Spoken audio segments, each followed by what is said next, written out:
Picture the scene as it has reportedly been told in the retellings that spread online. The chandeliers were lit, the guests were seated, and every smile in the room was arranged for the cameras.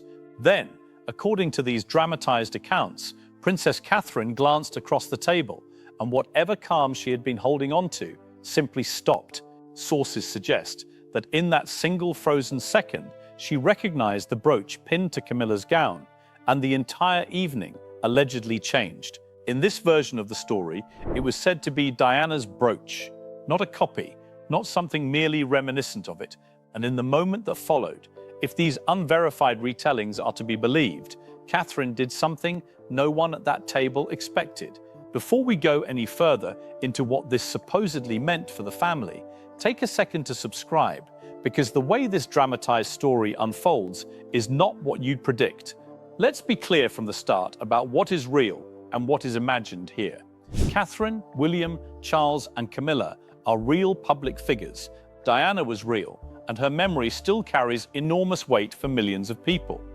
A state banquet is a genuine thing too, a formal royal dinner held to honor important guests from another nation, meant to project friendship, dignity, and national strength.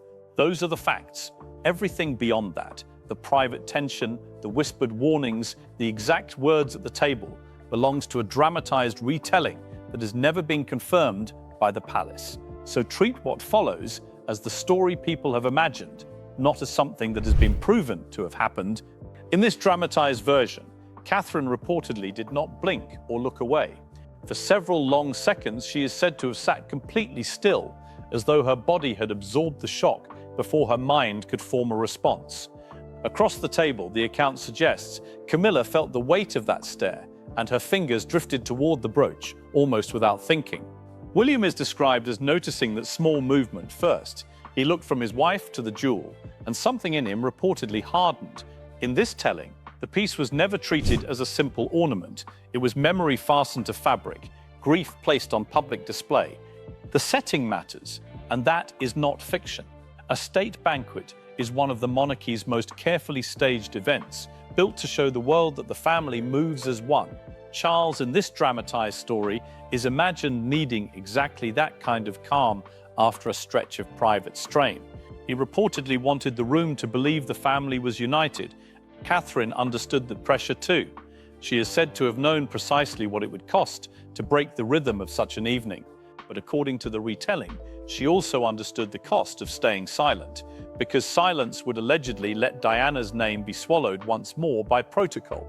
The story goes that William quietly reached for Catherine's hand beneath the table, not to hold her back, but to steady her. She felt it and gently drew away, and that tiny gesture supposedly told him everything.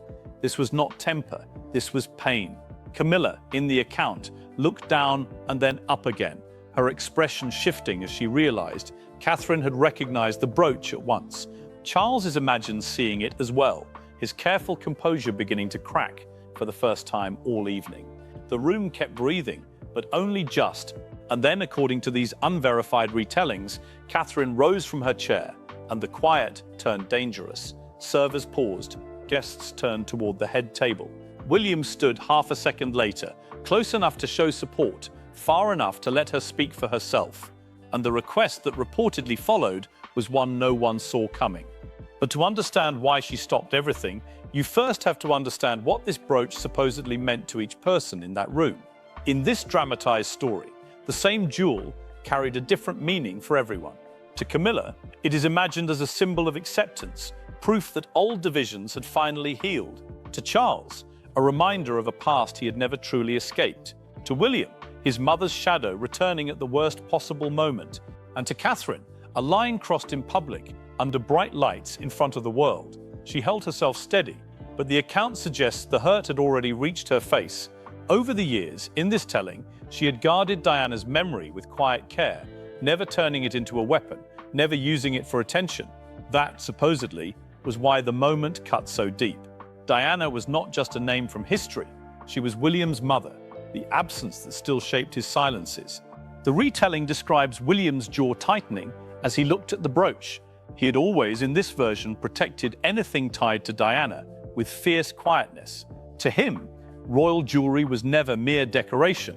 A brooch, in the language of the palace, can become a message, and this one was imagined to carry a wound. Camilla, meanwhile, is described trying to hold her composure. She lifted her chin and behaved as if nothing had changed, but her hand betrayed her. According to the account, she touched the brooch once, then lowered her fingers quickly, as though suddenly aware that every eye nearby had followed the movement. She had wanted the jewel to say that old pain was healed. Instead, the story suggests it said something colder, that someone else's grief had been borrowed without permission. Charles, in this dramatized telling, shifted in his seat, his discomfort impossible to hide. He has imagined knowing the brooch was tied to private disagreements that had already divided the family. He also knew, in this version, that Catherine did not challenge ceremony without reason. Catherine reportedly felt sadness first, then shock, then something firmer. She looked at William and understood he had seen exactly what she had seen. His silence, full of hurt, is said to have given her the courage to keep standing in a room that expected her to sit and smile.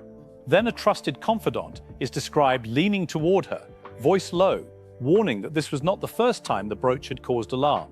Catherine did not answer, but her eyes changed, and that quiet warning pulls the story back to an earlier moment that supposedly made her reaction inevitable. According to the dramatized account, none of this truly began at the banquet. It began weeks earlier in a small private gathering where Diana's personal pieces were said to have been reviewed for a future memorial tribute. A memorial tribute is a planned act meant to honor someone's life and legacy, and in this telling, every detail carried emotional weight. Catherine is imagined asking for one thing only, that the brooch remain untouched until William decided its place. But during that quiet meeting, the story suggests a request was made that turned private memory into a fault line running through the family. The gathering, as the retelling describes it, was small and guarded from outside noise. William reportedly arrived already tense, because anything connected to his mother was never just history to him. It was childhood. It was loss. When a sealed case was placed before them, Catherine is imagined looking at William first. He did not touch it. He only stared, and his silence supposedly told the room that the piece still hurt. Camilla, in this version, was not present for the earliest part of the ceremony, but her name entered the room soon after. The account claims she later asked whether she might wear Diana's brooch at the coming banquet as a gesture of unity. To her, the retelling suggests the jewel could show that old divisions had settled, but Catherine saw it differently. In this imagined telling, unity could not be built by taking another woman's pain and pinning it proudly before the world. The story continues that William spoke to Charles that same evening, saying the brooch should stay unworn until he personally decided its place in Diana's legacy. Charles listened, but made no promise, and that silence is imagined wounding Catherine more than a flat refusal would have. She understood palace hesitation, she understood careful words, but this felt different. Charles reportedly knew how sensitive the object was, and still he left the door open. When Catherine learned of the request, the account suggests she felt disturbed, not because Camilla wanted dignity, but because it seemed she was willing to borrow it from Diana. And so, in this dramatized version, when Catherine saw the brooch at the banquet, she believed a private warning had simply been ignored. That supposedly is why her decision to rise carried the weight of a promise broken. The room did not erupt, it froze. In this telling, Catherine did not shout or tremble. She simply looked across the table and asked something quiet. The kind of question one might imagine cutting through every title and practiced smile at once. Something as simple as why she was wearing it. The words in the account were soft but landed like a verdict, and in that instant, a formal state dinner became a family reckoning. A state banquet, in plain terms, is one of the monarchy's grandest occasions, held to honor foreign guests and display the strength of the crown. That is why, in this dramatized story, her choice carried such force. She was not interrupting a private meal, she was halting a carefully staged symbol of national dignity. Camilla, the retelling suggests, tried to answer with royal calm, lifting her chin as though the brooch were merely part of her evening dress, but her voice supposedly tightened halfway through. She knew the guests did not grasp the full meaning of the jewel, Yet the people who mattered did. Catherine knew. William knew. Charles knew. William is described rising slowly beside his wife, not speaking over her, not softening her words, simply standing close enough for the room to understand she was not alone. Diana's name was never said aloud in this version, but it filled the silence between them. Charles then, according to the account, leaned toward Camilla and quietly told her to remove it. He did not raise his voice, but the command still cut through the table. Camilla hesitated. Just one breath, one pause. And that pause, in the dramatized telling, changed everything. Catherine saw it, and her grief sharpened into disbelief. William saw it, and his jaw locked. Charles saw it too, and his face darkened, because hesitation now looked like defiance. Part of Catherine, the story suggests, wanted to sit down and shield the evening from scandal. Another part knew that silence would turn Diana's pain into decoration, so she held Camilla's gaze and refused to move. Finally, in the account, Camilla reached for the brooch, but the damage had already spread. Her hand shook slightly, and that tiny tremor said more than any apology could. The retelling brings Anne into the moment next. Imagine stepping toward Charles with cold certainty, not to comfort him, but to warn him. This was no longer about jewelry, she is said to have told him quietly. This was about judgment. And once that idea was named, the palace, in this dramatized version, stopped treating the night as an incident and began treating it as a crisis of authority. Behind Catherine's quiet stand, the story suggests, was something the family could not ignore, a kind of moral weight. She held no crown, no throne, no final word over protocol. But in that room, she reportedly held something harder to challenge: the emotional trust of William, the memory of Diana, and the image of a future monarchy that could not survive appearing cruel. Charles, in this telling, understood the shift before anyone said it aloud. Authority inside a family, the account suggests, can move long before any title changes hands. Afterward, the story places Catherine in a side room, hands folded, face calm, feeling anything but calm inside. She refused to soften what she had said. She knew the palace would worry about headlines and protocol, the strict rules of royal behavior at official events. But to her, in this version, the deeper rule was human. Diana's legacy could not be treated like a styling choice, borrowed for comfort, used to make old pain look healed. William is imagined standing near the closed door, choosing every word before facing his father, speaking with restraint but unmistakable hurt, telling the king that Catherine had protected the family rather than embarrassed it. Charles, in the account, had no easy answer. Anne is described stepping in with colder clarity, supporting Catherine without drama, warning Charles that symbols can wound more deeply than words. A speech can be corrected, a note can be rewritten, but a symbol, once seen, lives in people's minds. Camilla's team, in this telling, tried to frame the brooch as reconciliation, a gesture of peace between past and present. But a trusted confidant reportedly cut through that, reminding them that reconciliation cannot be forced on the grieving. If William had not agreed, if Catherine had not accepted it, then it was not unity, it was pressure dressed as grace. The story then imagines Charles looking down at the notes before him and pushing them away. He knew, in this version, that a review of who accessed royal items and who approved their use could expose more than anyone wanted. Still, he ordered it, and that order supposedly changed the mood, because now the question was no longer why Camilla wore the brooch, but who allowed it to happen. By midnight, in the dramatized telling, the corridors were quiet, not with ceremony, but with unease. The banquet had resumed in appearance only. Everyone knew the real event had already ended. The account describes Charles giving a private instruction that Diana's personal jewelry should be reviewed before any future use. A jewelry archive, in simple terms, is the guarded record of royal pieces, showing where they are kept and who may access them. In this telling, it mattered because Diana's pieces were never ordinary palace items. They carried grief and public memory. Catherine, the story suggests, felt no victory. She had stopped the evening, but stopping it had also dragged Diana's memory into a place of whispers and damage control. She had wanted respect, not spectacle. William stayed close, understanding that her strength was costing her more than anyone could see. Camilla, in this version, is imagined sitting alone after the door closed, staring at the empty spot on her gown where the brooch had been. She had wanted the piece to speak of acceptance. Instead, the retelling suggests it spoke of hurt. Palace staff prepared a controlled explanation for the guests, a short official reason meant to calm people without revealing the full conflict. But no careful sentence in this account could erase the moment at the table. William, seeing the record of approvals, reportedly found his expression change. He had expected one poor decision made under pressure. Instead, in this telling, he learned the brooch had passed through more hands than he'd imagined, and that made it feel less like an accident and more like something permitted. Then, according to the dramatized story, Catherine made a decision of her own.